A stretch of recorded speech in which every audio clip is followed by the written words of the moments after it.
मैं beast tamers की इस दुनिया में आया और मुझे लगा मैं कोई एसएसएस ग्रेड का बीस्ट जगाऊंगा। आखिर मैं इस दुनिया का था भी नहीं, पर मेरी शुरुआत किसी बुरे सपने से कम नहीं थी। मैं झुग्गियों में पैदा हुआ, सिर पर 30 लाख का कर्ज और मिला भी तो एक एफ ग्रेड का मच्छर। नॉर्थ सिटी की एक अंधेरी गली में मुझे किसी फटे बोरे की तरह लात मारकर फेंक दिया गया। टकराने की आवाज तो बादलों की गरज में खो गई, पर जैसे ही मेरी पीठ काई जमी दीवार से टकराई, एक ऐसा दर्द उठा कि मेरे मुंह से चीख तक नहीं निकली। मैं सिर्फ मुंह खोलकर हाफ पा रहा था। तभी एक गंजा तगड़ा आदमी बोला, पैसे लौटा वरना ये सड़ा हुआ अंडा खा जा।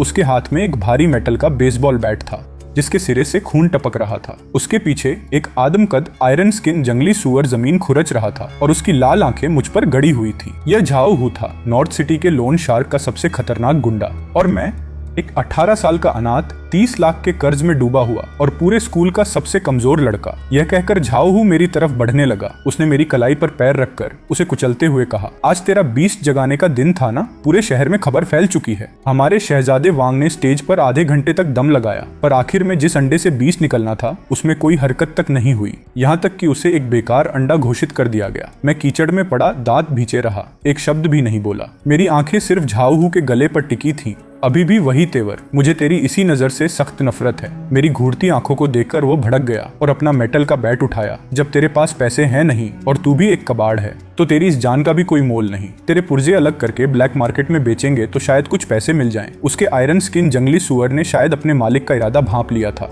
वो जोश में दहाड़ा और मुझे टक्कर मारने के लिए आगे बढ़ा। ठीक उसी पल मेरी जैकेट से वो सलेटी पत्थर का अंडा फिसलकर बाहर गिर गया। उधर झाओ हू ने अपना बैट जोर से घुमाया। उसका निशाना मेरे घुटने थे, पर बैट मेरे माथे को चीरता हुआ निकल गया। खून की धार सीधा उस सलेटी पत्थर के अंडे पर टपकी, पर वो नीचे नहीं बही, बल्कि उस अंडे ने उसे किसी सोखते की तरह फौरन सोख लिया। तभी मेरे दिमाग में एक आवाज गूंजी, हाई कंपैटिबिलिटी जीन सैंपल मिला।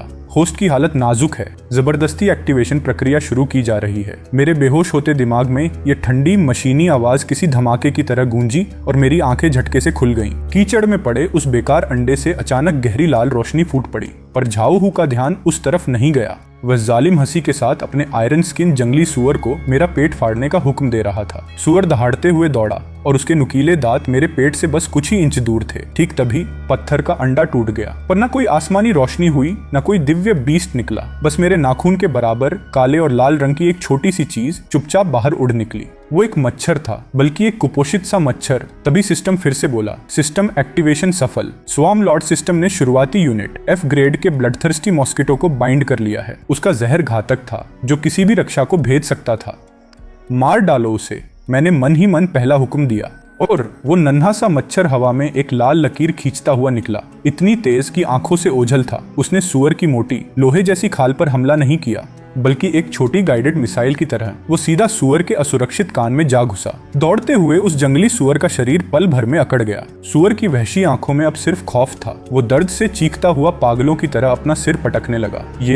ये हो क्या रहा है? झाओ हू चिल्लाया, पागल हो गया है क्या? उसने दिमागी तौर पर अपने बीस्ट को शांत करना चाहा, पर जवाब में उसे सिर्फ बेइंतहा दर्द महसूस हुआ, जैसे उसके बीस्ट का दिमाग अंदर से मथा जा रहा हो। सिर्फ 3 सेकंड में अपनी मजबूत खाल के लिए मशहूर उस जंगली सुअर के मुंह नाक से काला खून बह निकला और उसका भारी भरकम शरीर एक पहाड़ की तरह जमीन पर ढेर हो गया। तुमने यह क्या किया? बैट पकड़े हुए झाओ हू के हाथ कांप रहे थे। वह यकीन न करते हुए पहले लाश को, फिर कीचड़ से उठते हुए मुझे देख रहा था। उसने पूछा, तुमने कौन सा खुफिया हथियार इस्तेमाल किया? खुफिया हथियार? मैं ठंडी हंसी हंसा और अपना हाथ आगे बढ़ाया, जिस पर एक काला लाल मच्छर आकर बैठ गया। वह अपने पंख साफ कर रहा था। इसका नाम है मिंग हे, मेरा बीस्ट। झाओ हू की आंखें फटी रह गईं, मानो उसने दुनिया का सबसे घटिया मजाक सुना हो, पर सामने पड़ी लाश उसे हंसने नहीं दे रही थी। झाओ हू चिल्लाया, मच्छर? एक एफ ग्रेड का मच्छर? नामुमकिन। वो सुअर की मोटी खाल को कैसे भेज सकता है? मेरी आवाज में अभी भी सिस्टम एक्टिवेशन की कमजोरी थी, पर मैंने कहा, एक दिव्य ड्रैगन भी मर जाएगा अगर उसके दिमाग में एक सुई घुस जाए। तभी सिस्टम की आवाज गूंजी, डी ग्रेड बीस्ट को मारने पर 50 इवोल्यूशन पॉइंट्स मिले। होस्ट गंभीर रूप से घायल है। सिस्टम ने चेतावनी दी कि मच्छर को खून की जरूरत है। मैंने अपनी उंगली पर बैठे उस चमकते मच्छर को देखा और मैं उसकी भूख को साफ महसूस कर सकता था। मैंने धीरे धीरे सिर उठाया और डर से पीछे हटते झाओ हू को देखा। जब आ ही गए हो तो जाओ मत, मेरा मच्छर अभी भूखा है। वो चिल्लाया, तू पागल है, मैं तुझे जान से मार दूंगा। झाओ हू को भी होश आया। उसका बीस्ट भले ही मर गया था, पर वो एक हट्टा कट्टा आदमी था और मैं सिर्फ एक घायल स्टूडेंट। वो दहाड़ते हुए बैट लेकर मुझ पर झपटा, पर मैं अपनी जगह से हिला तक नहीं। मैंने बस एक चुटकी बजाई। झाओहू का हवा में लहराता हाथ वहीं का वहीं जम गया। उसे अपने गले पर बस एक पल की ठंडक महसूस हुई और फिर एक अजीब सी सुन्नता उसके पूरे जिस्म में फैल गई। उसे लगा जैसे किसी ने उसकी सांस की नली जाम कर दी हो। टन की आवाज के साथ उसका मेटल बैट जमीन पर जा गिरा। झाओहू ने दोनों हाथों से अपना गला जकड़ लिया। उसकी आंखें बाहर निकली पड़ रही थी और मुंह से सिर्फ घुटती हुई आवाजें आ रही थी। देखते ही देखते उसका शरीर सूखने लगा और 10 सेकंड में वो घुटनों के बल जमीन पर आ गिरा और एक सूखी हुई लाश में बदल गया। सिस्टम की आवाज आई, एक अवेकनर को मारने पर 10 इवोल्यूशन पॉइंट्स मिले।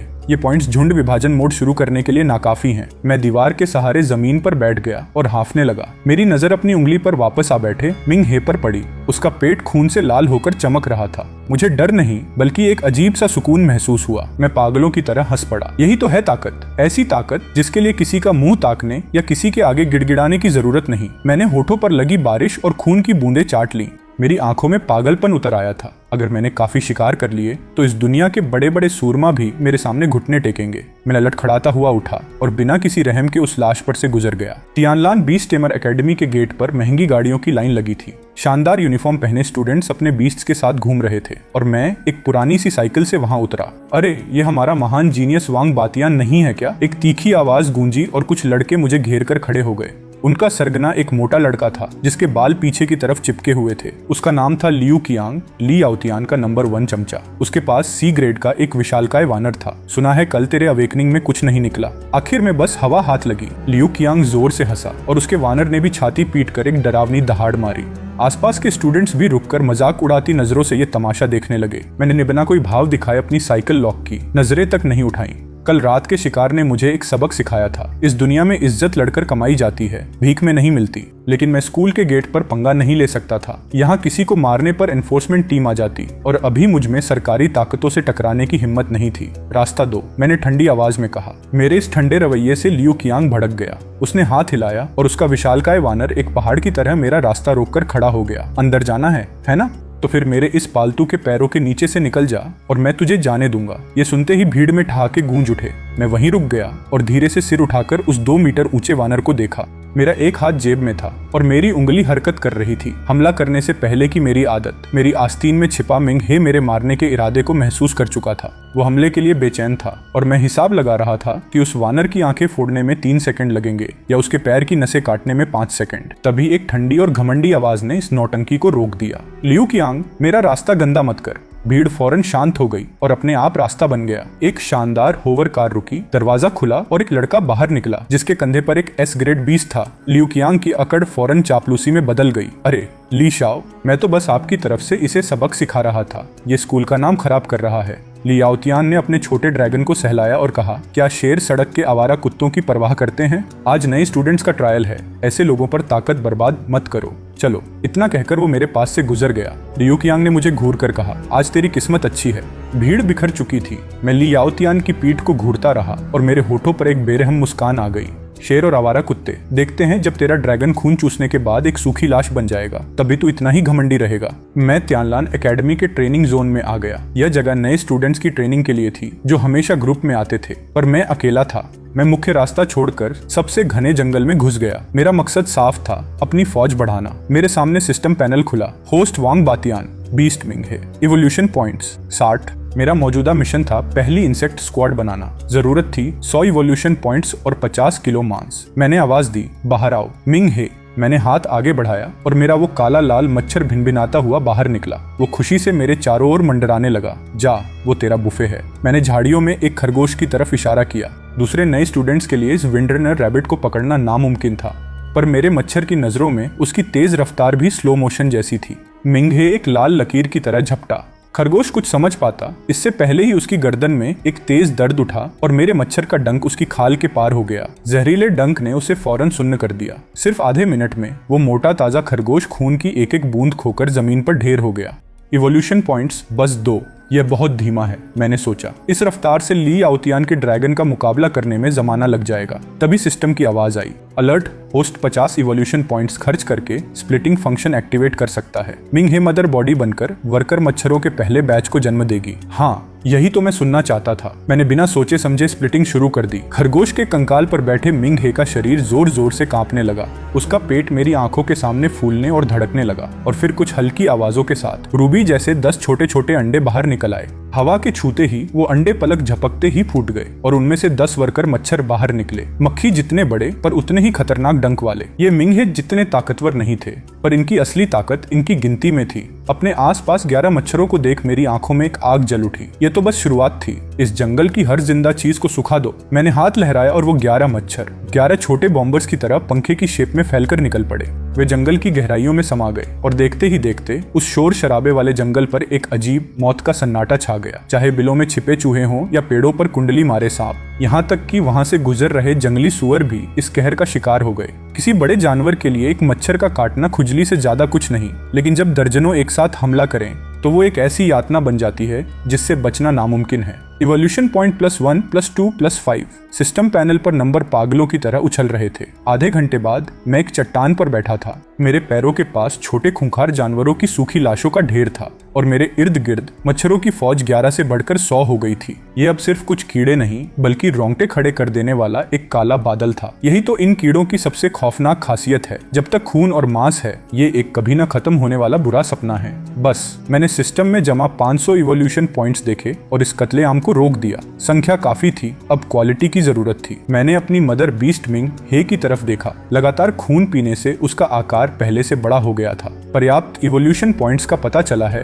क्या पहली स्पीशीज लीप शुरू की जाए? इवोल्यूशन की दिशा ब्लड एम्परर मॉस्किटो। जरूरी सामान ई ग्रेड बीस्ट का एसेंस ब्लड। ई ग्रेड बीस्ट। मैंने अपनी आंखें सिकोड़ ली। बाहरी इलाके में सिर्फ एफ ग्रेड के छोटे मोटे जानवर थे। ई ग्रेड के लिए मुझे अंदर जाना पड़ता। तभी जंगल की गहराई से अचानक एक कान फाड़ देने वाली दहाड़ गूंजी और उसके फौरन बाद एक लड़की की चीख सुनाई दी। बचाओ, यह एक म्यूटेटेड आर्मर्ड राइनो है। वह पागल हो गया है। मेरे दिमाग में एक ख्याल आया। आर्मर्ड राइनो, वो एक पीक ई ग्रेड का खूंखार बीस्ट था और उसकी मोटी चमड़ी मिंग हे के इवोल्यूशन के लिए एकदम सही थी। उसे बचाऊं? मैं मन ही मन हंसा और खड़ा हो गया। मेरे पीछे 100 मच्छर एक काली चादर की तरह उठे। किस्मत अच्छी थी, मेरा शिकार खुद चल कर आया था। मैं दूसरे जोशीले एनीमे के हीरो की तरह चिल्लाते हुए लड़की को बचाने आगे नहीं बढ़ा, बल्कि एक सब्र रखने वाले शिकारी की तरह चुपचाप उस हंगामे की दिशा में बढ़ता गया। मुझे उस वक्त का इंतजार था जब वो राइनो थककर चूर हो जाए और फिर जाकर मैं आखिरी फसल काटता। बचाओ, कोई है, मुझे बचाओ। वो लड़की लड़खड़ाती हुई झाड़ियों के बीच से गुजर रही थी। उसका नाम लिन वानेर था। तियानलान अकादमी की मशहूर हीलर। आम दिनों में सब उसके आगे पीछे घूमते थे,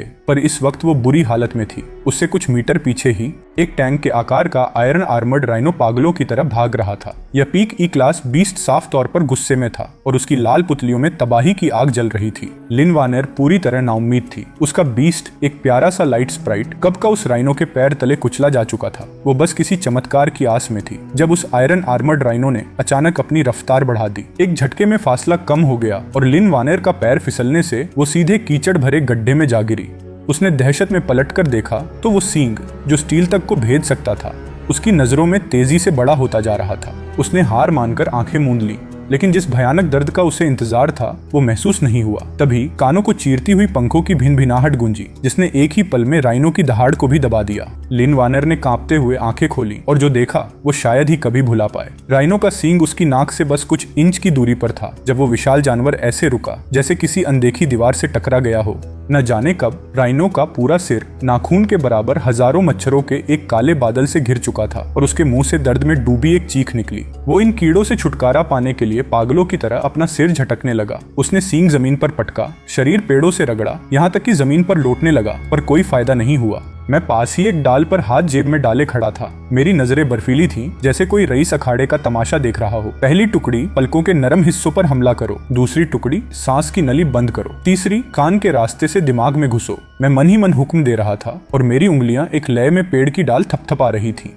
मेरे हुक्म पर उस काले धुएं ने एक अनुशासित सेना की तरह काम किया। जमीन पर बैठी लिन वानेर बस बेसुध होकर देख रही थी कि कैसे वो कभी न हारने वाला खूंखार जानवर उस पल वो किसी डूबते इंसान की तरह दर्द से तड़प रहा था। 1 मिनट से भी कम में धड़ाम की आवाज के साथ उसका विशाल शरीर जमीन पर आ गिरा और धूल का गुबार उठा। वो अभी पूरी तरह मरा नहीं था। उसके हाथ पैर अब भी झटके खा रहे थे, पर उसकी खाली आंखों में कोई जिंदगी नहीं बची थी। मैं पेड़ से नीचे कूदा और मेरी काली हुडी हवा में लहरा उठी। मैंने लिन वानेर की तरफ देखा तक नहीं और सीधे उस तड़पते जिस्म की ओर चल दिया। मेरे एक इशारे पर वो काला धुआं सिमटकर एक काली लाल नदी की तरह बहता हुआ आज्ञाकारी ढंग से मेरे चारों ओर मंडराने लगा। हर मच्छर का पेट फूला हुआ शीशे की तरह चमक रहा था। उसके अंदर ग्रेड 1 बीस्ट का बेशकीमती एसेंस ब्लड था और इस झुंड के बीचों बीच मेरा मुख्य बीस्ट मिंग हे राइनो के सींग की जड़ पर बैठा था और उसके शरीर में जबरदस्त बदलाव आ रहे थे। सिस्टम ने बताया कि उसे हाई क्वालिटी एसेंस ब्लड मिल गया है। अवशोषण पूरा हुआ, एवोल्यूशन की शर्तें पूरी हो चुकी हैं, स्पीशीज लीप शुरू हो रहा है।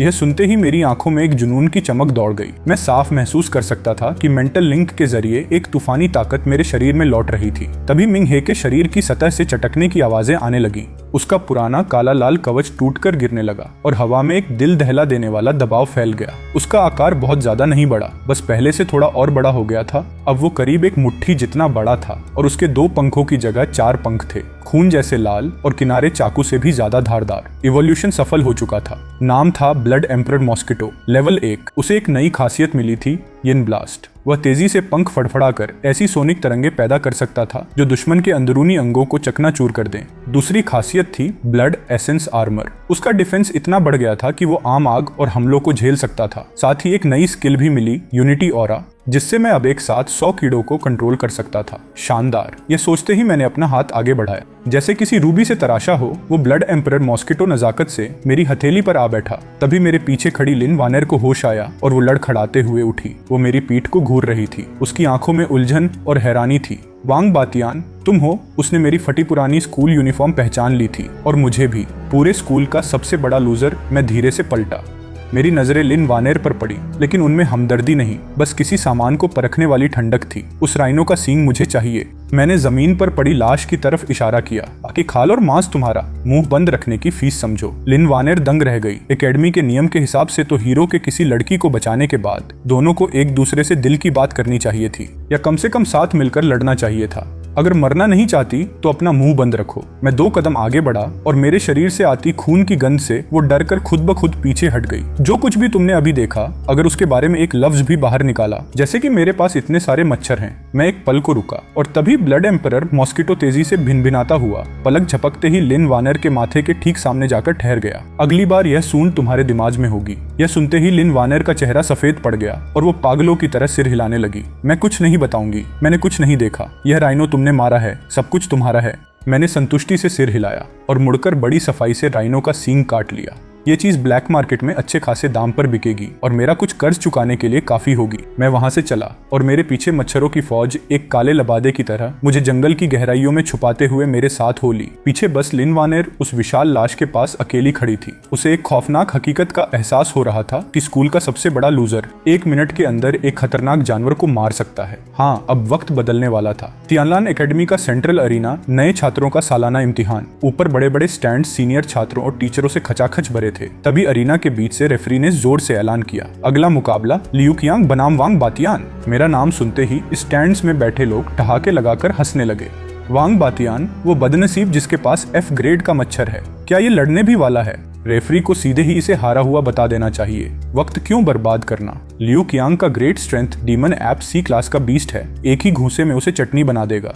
पूरे स्टेडियम की हंसी के बीच लियू कियांग अकड़कर रिंग में उतरा। उसके पीछे था 2.5 मीटर लंबा ग्रेट स्ट्रेंथ डीमन ऐप जो छाती पीटकर धूल उड़ा रहा था। लियू कियांग ने एंट्री गेट की तरफ चिल्लाकर कहा, ओए कचरे, अगर डर गया है तो घुटने टेक कर 3 बार सिर पटक और मेरी टांगों के बीच से निकल जा। आज मैं अच्छे मूड में हूँ, शायद तुझे बख्श दूं और तुझे आधे महीने तक मेडिकल रूम में सड़ना नहीं पड़ेगा। तभी उस अंधेरे रास्ते से कदमों की एक सधी हुई आवाज आई। मैं हाथ जेब में डाले बाहर निकला। मैंने लियू कियांग की तरफ देखा तक नहीं, बस सिर उठाकर रेफरी से पूछा, क्या शुरू कर सकते हैं? मेरी इस हरकत पर रेफरी की त्योरियां चढ़ गईं। रेफरी ने ऐलान किया, 1 के हार मानने पर मैच खत्म, शुरू करो। मुझसे नजरअंदाज होकर लियू कियांग गुस्से में चिल्लाया, तू मौत को दावत दे रहा है। लियू कियांग चिल्लाया, इसे रॉक क्रशिंग फिस्ट से मसल दे। वो डीमन ऐप दहाड़ते हुए तोप के गोले की तरह मुझ पर झपटा और उसके विशाल घूंसे से पीली रोशनी चमकने लगी। हवा में भारी दबाव बनाते हुए वो घूंसा सीधे मेरे चेहरे की तरफ आया। अगर ये पड़ता तो इंसान तो क्या, ग्रेनाइट के भी परखच्चे उड़ जाते। ये देखकर स्टैंड्स में बैठी लड़कियां चीख पड़ी। सबसे ऊंचे वीआईपी स्टैंड में बैठा ली याओतियान वाइन का ग्लास घुमा रहा था। उसके होठों पर घमंड भरी मुस्कान थी, जैसे ये मुकाबला कितना उबाऊ हो। पर अगले ही पल हर किसी का चेहरा सन्न रह गया। पहाड़ जैसे उस घूंसे के सामने मैं हिला तक नहीं, बस हल्का सा सिर एक तरफ किया और एक चुटकी बजाई। तभी एक लाल बिजली खौफनाक रफ्तार से हवा में कौंधी। उसने पलक झपकते ही हवा को चीर दिया। डीमन ऐप का घूंसा मेरी नाक से बस 1 इंच दूर था कि तभी वो रुक गया। उसका विशाल शरीर अब भी हमला करने की मुद्रा में जमा हुआ था, लेकिन उसकी खूंखार आंखों में फौरन खून उतर आया। उसने दहाड़ने के लिए मुंह खोला, पर एक भी आवाज नहीं निकली और फिर धड़ाम से डीमन ऐप के घुटने जवाब दे गए। वो ठीक मेरे सामने घुटनों पर आ गिरा और उसके माथे पर एक छोटा सा लाल बिंदु उभर आया। मैंने हिकारत से उसे देखा तो ये था तुम्हारा सी क्लास बीस्ट। कुछ ही दूरी पर लियू कियांग का चेहरा सफेद पड़ चुका था और डीमन ऐप के सिर के पीछे खून की तरह चमकता एक मच्छर हवा में तैर रहा था। मेरे ब्लड एम्परर मॉस्किटो ने सुपरसोनिक रफ्तार से उसका माथा भेदा, उसके दिमाग को खत्म किया और सिर के पीछे से बाहर आ गया। पूरे मैदान में मौत का सन्नाटा छा गया। जो भीड़ कुछ पल पहले मुझ पर हंस रही थी, अब उनका हाल गला दबी बत्तखों जैसा था।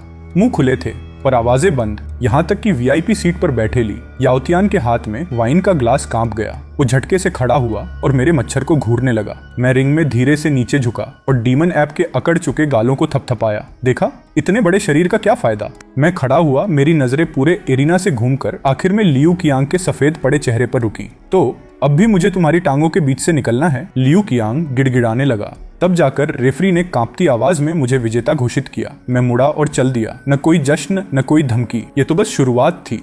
बच्चों के खेल जैसी इस जीत में मुझे कोई दिलचस्पी नहीं थी। मैंने जेब में रखे वाइल्डरनेस ट्रायल के फॉर्म को महसूस किया। असली मंच तो वो था, रात का वक्त। मैं तियानलान के मिलिट्री जोन नंबर 7 पर था। Blood dance wilderness. कंटीले तारों और वॉच टावर्स के बीच विशाल सर्चलाइटें घूम रही थी। ये इंसानी सभ्यता और जानवरों की जंगली दुनिया के बीच की सरहद थी। तारों के उस पार अंतहीन जंगल था जो हमेशा जहरीली लाल धुंध में डूबा रहता। इसके अंदर अनगिनत खून के प्यासे दरिंदे बसते थे।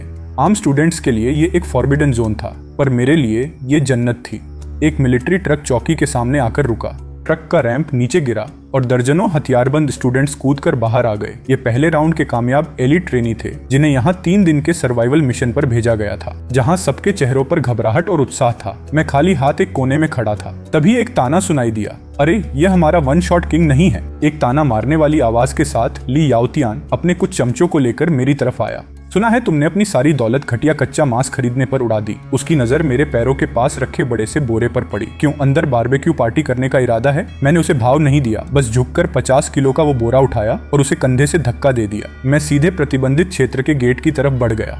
उसके चमचे मुझ पर हाथ उठाने ही वाले थे कि ली याओतियान ने उन्हें रोक दिया। वो मेरी पीठ को घूर रहा था और उसकी आंखों में एक जहरीली चमक थी। जल्दबाजी मत करो, जंगल में लोगों का मरना आम है। एक बार अंदर जाने दो, उसे तड़पाकर मारने के बहुत मौके मिलेंगे। आधे घंटे बाद मैं जंगल में 5 किलोमीटर अंदर था और सारे मुख्य रास्ते छोड़ चुका था। मैं दरिंदों से भरे इलाकों से दूर जानबूझकर एक अंधेरी, नम और दलदली जगह खोज रहा था। हाँ, यही वो जगह है। मैं सड़ी हुई जड़ों से घिरे एक दलदल के सामने रुका और वो बड़ा सा बोरा खोलते हुए कहा, बाहर आ जाओ मेरे बच्चों। मैंने सैकड़ों किलो बदबूदार मांस और अंतड़ियां उस दलदल में उंडेल दी। खून की गंध फैलते ही मेरे कपड़ों और बालों में छिपा मच्छरों का झुंड बाहर निकल आया। मेरे मच्छरों की तादाद अब 500 तक पहुंच चुकी थी। मैंने उन्हें एक ही हुक्म दिया, खाओ और अपनी आबादी बढ़ाओ। ये मंजर अगर कोई और देख लेता तो यकीनन उसे बुरे सपने आते। 500 मच्छर पागलों की तरह उस सड़े मांस पर टूट पड़े और लालच से उसे चूसने लगे। ऊर्जा मिलते ही उनके पेट चमकने लगे, जो उनके बटकर तादाद बढ़ाने का साफ संकेत था। रानी मिंग हे हवा में मंडरा कर धीमी तरंगे छोड़ रही थी और झुंड मिली हुई ऊर्जा से अपनी तादाद बढ़ाने में जुट गया। उनकी तादाद तेजी से बढ़ रही थी, पर मेरा ध्यान तो सिस्टम पैनल पर आए एक नए ऑप्शन पर था। सिस्टम ने दलदल की जहरीली हवा को भांप लिया था। प्रॉम्प्ट आया, 200 इवोल्यूशन पॉइंट्स के बदले एक नया म्यूटेशन। मैंने बिना झिझके उसे चुन लिया। मेरे हुक्म देते ही नए पैदा हो रहे मच्छरों में एक खौफनाक बदलाव आया। उनके शरीर अब सिर्फ काले नहीं थे, बल्कि उनके पेट पर एक हरी थैली उभर आई थी, जिसमें बेहद अस्थिर हाई प्रेशर जहर भरा था। यह मेरी पहली स्ट्रेटेजिक यूनिट थी, आत्मघाती जहरीला मच्छर। अकेले में इनकी ताकत कुछ भी नहीं थी। ये ठीक से उड़ भी नहीं सकते थे, लेकिन दुश्मन के करीब पहुंचते ही इनकी हरी थैली एक धमाके से फट जाती और स्टील तक को गला देने वाला तेजाब उगलती। और सबसे बड़ी बात, इन्हें बनाना बेहद आसान था। सड़े मांस का एक टुकड़ा और एक जीता जागता बम तैयार। मैंने चावल के दाने जितना एक आत्मघाती मच्छर उठाया। उसके पेट में टिमटिमाती हरी रोशनी देखकर मैं संतुष्टि से मुस्कुराया। तभी जमीन में हल्की सी कंपन हुई, जैसे दूर से कोई भारी ट्रक गुजर रहा हो। लेकिन कुछ ही पल बाद कंपन और तेज हो गया, दलदल में लहरें उठने लगी और पेड़ों से सूखी टहनियां गिरने लगी। तभी सिस्टम का अलर्ट आया, चेतावनी, उत्तर में भारी ऊर्जा का संकेत, जानवरों का सैलाब बन रहा है, तादाद 10,000 से ज्यादा। मैं झटके से उठा और एक ऊंचे पेड़ की चोटी पर कूदकर उत्तर की ओर देखने लगा। दूर क्षितिज पर धूल का एक गुबार आसमान तक उठा हुआ था। हजारों खूंखार जानवर पागलों की तरह मेरी तरफ भागे आ रहे थे, लेकिन वे हमला नहीं कर रहे थे, बल्कि अपनी जान बचा रहे थे। उनके पीछे कोई और भी ज्यादा खौफनाक चीज थी जो उन्हें भगा रही थी। तभी पब्लिक चैनल पर मदद के लिए चीख पुकार मच गई। मेरे कम्युनिकेटर पर मदद के लिए मायूस चीखें गूंज रही थी। मेरा बीस टाइट कम्युनिकेटर चीखों और जानवरों की गुर्राहट से भर गया था। उस सैलाब को देखकर कोई भी आम इंसान अपनी जान बचाने के लिए भागता, पर मैं भागा नहीं बल्कि हंस पड़ा, और मेरी हंसी एक पागलपन भरे ठहाके में बदल गई। मैंने बाहें फैलाकर उस खौफनाक हवा का स्वागत किया। मैं अभी सोच ही रहा था कि इस थोड़े से सड़े मांस से मेरे झुंड की तादाद 10,000 के पार ले जाना नामुमकिन है, और अब हजारों टन का ताजा बुफे खुद मेरे सामने चलकर आ गया था। मैंने नीचे दलदल में अपने 5,000 मच्छरों के झुंड पर नजर डाली, जहां हरे आत्मघाती और लाल सैनिक मच्छर आपस में मिले हुए थे और मौत का एक दमघुंटू बादल बना रहे थे। तो हम लहर के खिलाफ चलेंगे। मैंने उस सैलाब की ओर इशारा किया। मेरी आंखों में पागलपन था। जाओ, इस दुनिया को दिखाना था कि असली कहर क्या होता है। मेरे 5,000 मच्छर हवा में उड़े और एक विशाल काले शैतानी हाथ में बदल गए, और वो हाथ जानवरों की उस लहर पर झपटा। पहली टक्कर इसी वीरान दलदल के किनारे हुई। सबसे आगे दौड़ रहे डी क्लास फ्लेम लायन को कुछ समझ आता, उससे पहले ही हजारों मच्छरों ने उसे पल भर में ढक लिया। वो एक चीख तक नहीं निकाल सका और उसकी जगह बस हड्डियों का एक ढांचा रह गया। पर इतना काफी नहीं था। मैं पेड़ की चोटी पर से अपने झुंड के साथ आगे बढ़ा। मेरा इरादा उन सबको वहीं खत्म करने का था। मैं उस वक्त पागलपन की हद पर था। करीब 1 किलोमीटर दूर भागते हुए स्टूडेंट्स में से किसी ने पीछे मुड़कर देखा और उसकी रूह कांप गई। उन्होंने एक ऐसा नजारा देखा जिसने उनकी दुनिया हिलाकर रख दी। सस्ती सी हुडी पहने मैं एक ऊंचे सूखे पेड़ की चोटी पर बाहें फैलाए खड़ा था, और मेरे पैरों के नीचे हरी और लाल रोशनी से चमकता एक अजीब काला बादल बिना जान की परवाह किए जानवरों की पहली लहर से जा टकराया। वो बस यही सोच पाए, क्या यह खुदकुशी करना चाहता है। लिन वानर को उसके साथी खींचकर ले जा रहे थे, पर वो पीछे मुड़े बिना रह न सकी। फिर मेरी लहर जानवरों की उस लहर से जा टकराई, पर नतीजा वो नहीं हुआ जो सब सोच रहे थे। उन्हें लगा था कि मैं पल भर में कुचल कर कीमा बन जाऊंगा, पर हुआ इसका उल्टा। जानवरों की लहर का अगला हिस्सा एक अनदेखे मीट ग्राइंडर से जा टकराया था। पेड़ की चोटी पर खड़े मैंने सिर्फ एक शब्द कहा, धमाका। सबसे आगे आयरन बैक ग्रे वुल्फ्स का झुंड था, जिन्हें अपनी फौलादी खाल पर घमंड था, जो गोलियों तक को रोक सकती थी। पर इस बार उनका सामना मेरे सैकड़ों आत्मघाती मच्छरों से था, जो हरी रोशनी से चमक रहे थे। छोटे छोटे धमाके मिलकर एक लगातार गूंज बन गए। एक मच्छर की ताकत ज्यादा नहीं थी, पर उनकी असली ताकत थी उनका तेज एसिड। धमाकों से फैलता हरा गलाने वाला जहर उन भेड़ियों की आंखों, नाक और यहाँ तक कि उनकी फौलादी पीठ पर भी जा गिरा। वो घमंडी भेड़िए दर्द से जमीन पर तड़पने लगे। मेरे एक इशारे पर 3,000 सैनिक मच्छर, जो खून की गंध पा चुके थे, शार्क की तरह उन पर टूट पड़े। उन्हें कमजोरी ढूंढने की जरूरत नहीं थी, क्योंकि अब हर जगह सिर्फ कमजोरियां थी। वे एसिड से बने घावों से सीधे अंदर घुस गए। उनके लीडर ने अपना मुंह खोला ही था कि वो हवा में मेरे मच्छरों को काट सके, लेकिन तभी दर्जनों मच्छर सीधे उसके गले में घुस गए।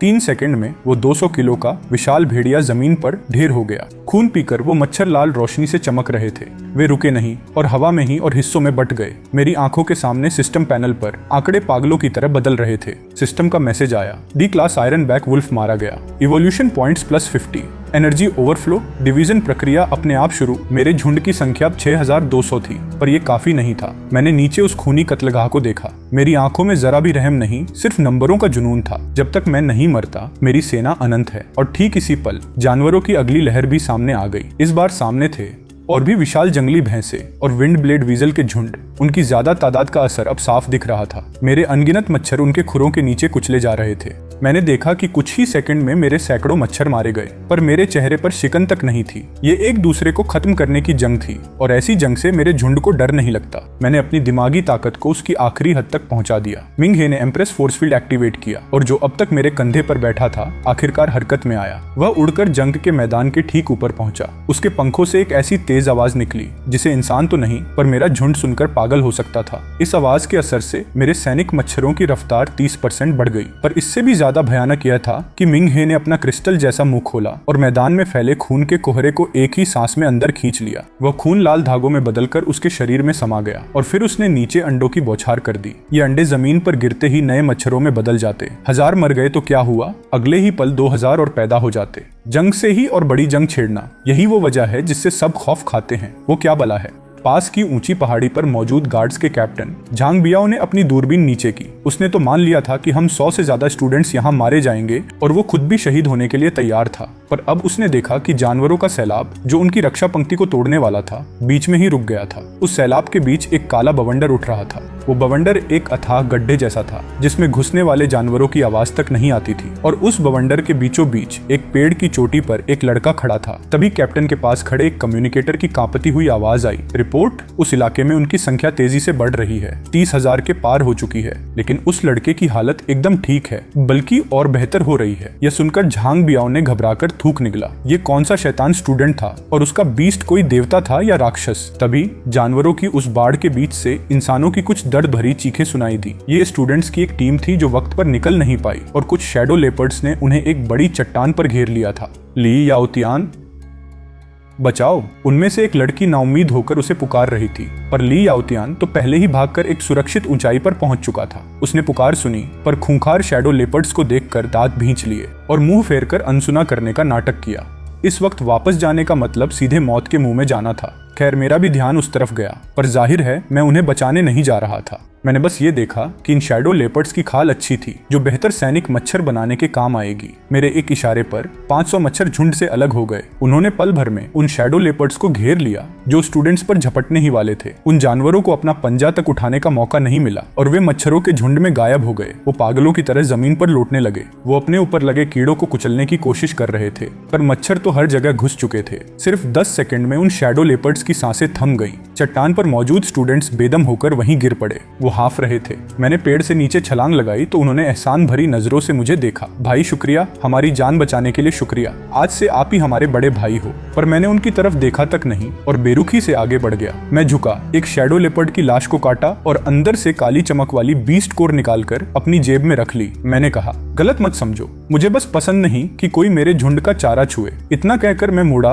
और वापस जानवरों की भीड़ में घुस गया। वो स्टूडेंट्स बस एक दूसरे को देखते रह गए। उन्हें एहसास हो गया था कि मेरी नजरों में उनमें और उन मरे हुए जानवरों में कोई फर्क नहीं था। वक्त के साथ मेरी मच्छरों की फौज बढ़कर 50,000 हो चुकी थी और वो जहां से भी गुजरती वहां कुछ नहीं बचता था। अब तो जानवरों की लहरें भी मुझसे डरने लगी थी। जो जानवर पहले पागलों की तरह भाग रहे थे अब वो इस आफत से बचकर निकलने लगे थे। क्या मजा आ रहा था। मेरे सिस्टम पैनल पर इवोल्यूशन पॉइंट्स 5,000 के पार पहुंच गए थे। पर तभी जंगल के सबसे गहरे हिस्से से एक जानलेवा खौफ उठा। उसकी ताकत इतनी ज्यादा थी कि हवा में मेरे कई छोटे मच्छर भी उसका असर न झेल पाए और बेहोश होकर नीचे गिरने लगे। और फिर एक ऐसी दहाड़ गूंजी जैसे आसमान में बिजली फट पड़ी हो। दूर जानवरों का वो सैलाब एक साथ जमीन पर सिर झुकाकर बैठ गया। यह डर से उपजा सम्मान नहीं था, यह उनके खून में बसी गुलामी थी। मैं तेजी से मुड़ा, मेरी पुतलियां सिकुड़ गईं। मैंने देखा जानवरों के उस सैलाब के पीछे 3 मंजिला इमारत जितना ऊंचा नीली बिजली से लिपटा एक खौफनाक दानव धीरे धीरे जंगल से बाहर आ रहा था। उसके हर कदम के साथ जमीन पर एक झुलसा हुआ गड्ढा बन जाता था। उसकी पीठ पर उगे कांटे किसी एंटीना की तरह तने हुए थे और उसकी 2 आंखें 2 सर्चलाइट की तरह मैदान में मौजूद अकेले मुझ इंसान पर गड़ी थी। सिस्टम का खून जैसा लाल वार्निंग बॉक्स पागलों की तरह चमकने लगा।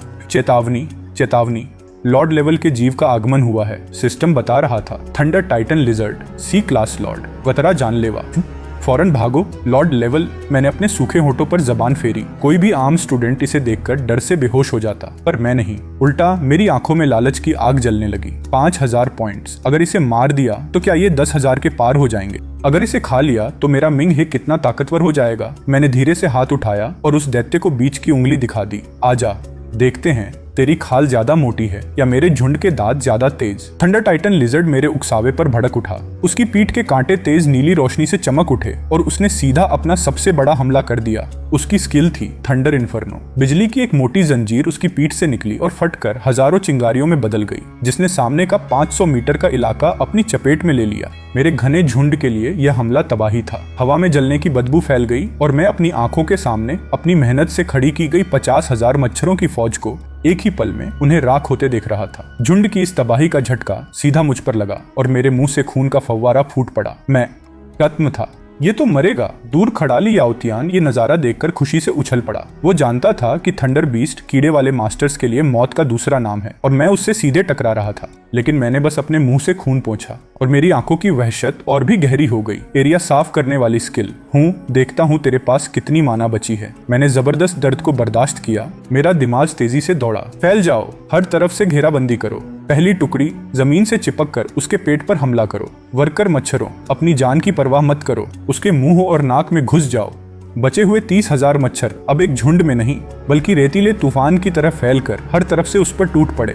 थंडर टाइटन लिजर्ड गुस्से में पंजे चला रहा था। उसके हर वार से सैकड़ों मच्छर मर रहे थे, पर मेरे झुंड के लिए यह कोई नुकसान नहीं था क्योंकि वो अनगिनत थे। इतने बड़े जानवर के लिए यह तोप से मक्खी मारने जैसा था और मैंने उसकी कमजोरी का वो पल पकड़ लिया। अब खुद को उड़ा दो। मेरे 1000 से ज्यादा आत्मघाती मच्छर मिसाइलों की तरह सीधे उसके पेट के नर्म हिस्से में जा घुसे और एक के बाद एक धमाके होने लगे। तेजाबी जहर उसकी खाल को गला रहा था। लॉर्ड लेवल की खाल होने के बावजूद इन सटीक धमाकों ने उसके चीथड़े उड़ा दिए। लिजर्ड दर्द से चीखता हुआ जमीन पर लौटने लगा, पर अभी खेल खत्म नहीं हुआ था। इसी बीच मैं चुपके से लिजर्ड के 50 मीटर के दायरे में पहुंच चुका था। मेरे हाथ में गैंडे का वही नुकीला सींग था और मेरी नजरें सिर्फ उस पर टिकी थीं। मैं लिजर्ड के उस फटे हुए जख्म को घूर रहा था। मिंग हे, तैयार हो? मेरे कॉलर में छिपे मिंग हे ने हल्के से पंख फड़फड़ाए। वो ताकत जमा कर रहा था। वो एक ही वार में काम तमाम करने के मौके का इंतजार कर रहा था। तब तक मेरी मच्छरों की सेना को भारी नुकसान हो चुका था। तभी उस लिजर्ड ने फिर अपना बड़ा सा मुंह खोला। वो एक ही बार में पूरे मैदान को साफ करने वाली बिजली छोड़ने ही वाला था।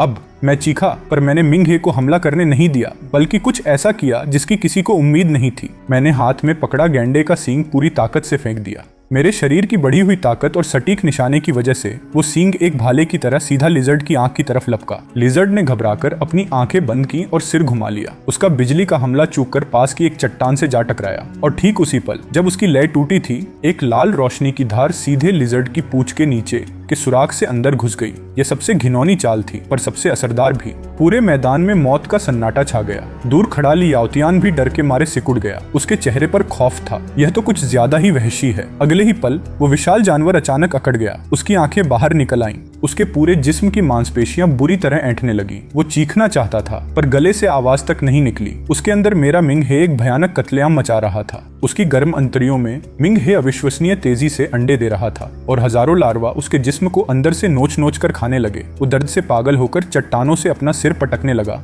और चट्टान को चकनाचूर कर दिया। उसने अपने अंदर के कीड़ों को बिजली से मारने की कोशिश की, मगर इससे तो उसके अंग और तेजी से भुनने लगे और सिर्फ 1 मिनट के अंदर वो सी क्लास लॉर्ड, जो पूरी सेना को तबाह कर सकता था, आखिर धड़ाम से जमीन पर आ गिरा और अगले ही पल हजारों लाल मच्छर उसके जिस्म के हर छेद से बाहर फूट पड़े। मेरे जहन में सिस्टम की आवाज गूंजी। C class lord thunder titan lizard मारा गया। 5000 इवोल्यूशन पॉइंट्स मिले।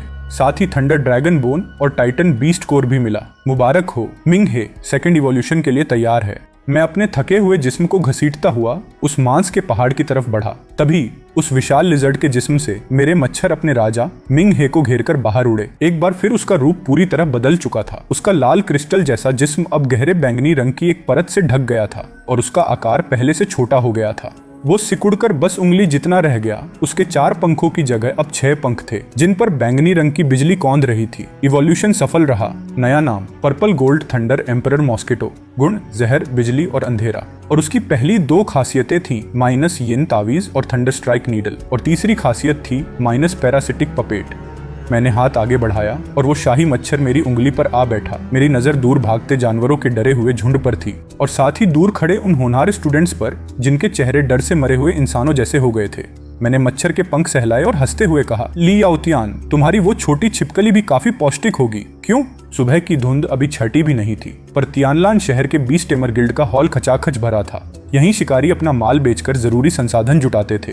एक भारी बॉडी बैग सीधा जांचने वाले टेबल पर जा गिरा। ऊँघ रहा जांच करता उछल पड़ा और अपना चश्मा ठीक करते हुए मुझे डांटने ही वाला था, लेकिन जैसे ही उसकी नजर मेरी आंखों पर पड़ी, उसके मुंह पर आई गाली हलक में ही अटक गई। मेरे कंधे पर एक छोटा बैंगनी मच्छर मंडरा रहा था। जांचो इसे, मेरी आवाज रुकी थी। जांचकर्ता ने हिचकिचाते हुए बैग की जिप खोली और अगले ही पल उसकी आंखें हैरत से फैल गईं। यह है थंडर टाइटन लिजर्ड की रीढ़ की हड्डी और यह खाल सी क्लास लॉर्ड की पूरी खाल। हॉल में एकदम सन्नाटा छा गया। अनगिनत निगाहें स्पॉटलाइट की तरह मुझ पर टिक गईं। तियानलान शहर में सी क्लास लॉर्ड का सामान एक बेहद दुर्लभ स्ट्रेटेजिक रिसोर्स माना जाता था। बड़े बड़े शिकारी दल भी अपनी जान पर खेलकर बस कुछ टुकड़े ही ला पाते थे, और यहाँ यह लड़का पूरा का पूरा माल उठाकर ले आया था। हॉल में कानाफूसी शुरू हो गई। हे भगवान, ये कट तो देखो, शीशे की तरह चिकना है। आखिर ये लड़का है कौन? पहले तो कभी इसे नहीं देखा। जांचकर्ता के हाथ कांप रहे थे। उसने एक मशीन निकाली और सबसे कीमती टाइटन बीस्ट कोर को स्कैन किया। मशीन से एक तीखी आवाज आई और रीडिंग सीधे चार्ट के पार चली गई। 98% शुद्धता। बिजली की ताकत भी बहुत ज्यादा है। यह तो टॉप क्वालिटी का बीस्ट कोर है। छोटे भाई, यह कम से कम 5 करोड़ अलायंस कॉइन्स का है। नहीं, नीलामी में तो 8 करोड़ भी मिल सकते हैं। मेरे चेहरे पर कोई भाव नहीं था। मुझे पैसों से मतलब नहीं था। बस इतना पता था कि इस रकम से मैं अपनी सेना के लिए ढेर सारा खाना खरीद सकता हूँ, ताकि मेरे मच्छरों की फौज 1 लाख तक पहुँच सके। बिल बनाओ। मैंने मेज थपथपाई। रुको। तभी दूसरी मंजिल के वीआईपी कमरे से एक भारी घमंडी आवाज आई। भीड़ अपने आप हट गई और रास्ता बन गया। सूट पहने एक अधेड़ उम्र का आदमी नीचे आया, जिसके पीछे काले कॉम्बैट सूट में 4 बॉडीगार्ड थे। यह आदमी ली याओतियान से काफी मिलता जुलता था, लेकिन उसकी आंखें ज्यादा शातिर थीं, जैसे अंधेरे में छिपा कोई जहरीला सांप। ली परिवार का मुखिया ली चांगहाई, जो तियानलान सिटी के बीस्ट टेमर गिल्ड का वाइस प्रेसिडेंट भी था, वह काउंटर तक आया और मेरी तरफ देखा तक नहीं। उसने सीधे मेरे सामान में से टाइटन बीस्ट को उठा लिया। उसकी आंखों में खुला लालच था। वाह, बिजली की टॉप क्वालिटी। यह तो याओतियान के बीस्ट को अपग्रेड करने के लिए परफेक्ट है, कहकर उसने वो कीमती कोर अपने बॉडीगार्ड की तरफ उछाल दिया। फिर वो मेरी तरफ मुड़ा।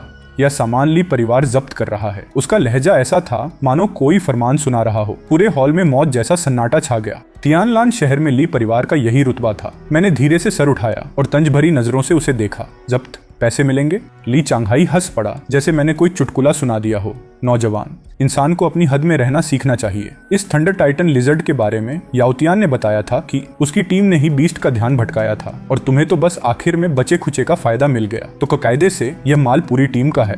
यह सब अकेले हजम करने की सोचना भी मत। वह पल भर रुका, फिर अपनी जेब से 100 का एक नोट निकालकर मेरे सामने फेंक दिया। लेकिन ली परिवार दरियादिल है। ये 100 रुपए अपनी मजदूरी समझो और दवा हो जाओ। मैंने उस नोट को देखा और अचानक हंस पड़ा। मैं इतना हंसा कि मेरे कंधे हिलने लगे। क्यों? ज्यादा लग रहे हैं, ली चांगहाई ने गुस्से से पूछा। मैंने हंसी रोकी और 2 उंगलियों से वो नोट उठा लिया और सबकी आंखों के सामने उसे मसलकर धूल बना दिया। मैं तो इस बात पर हंस रहा था कि इतनी उम्र हो गई, पर दिमाग में भूसा भरा है। मैं एक कदम आगे बढ़ा। मेरी चीज चाहिए तो अपनी जान से कीमत चुकाओ। ली चांगहाई का चेहरा काला पड़ गया। तुझे इज्जत रास नहीं आई? तियानलान शहर में आज तक किसी ने ली परिवार को मना नहीं किया। जब शराफत समझ नहीं आती तो कोई है। यह लड़का शैतानी गुट से मिला है। इसे पकड़ो और सामान जब्त कर लो।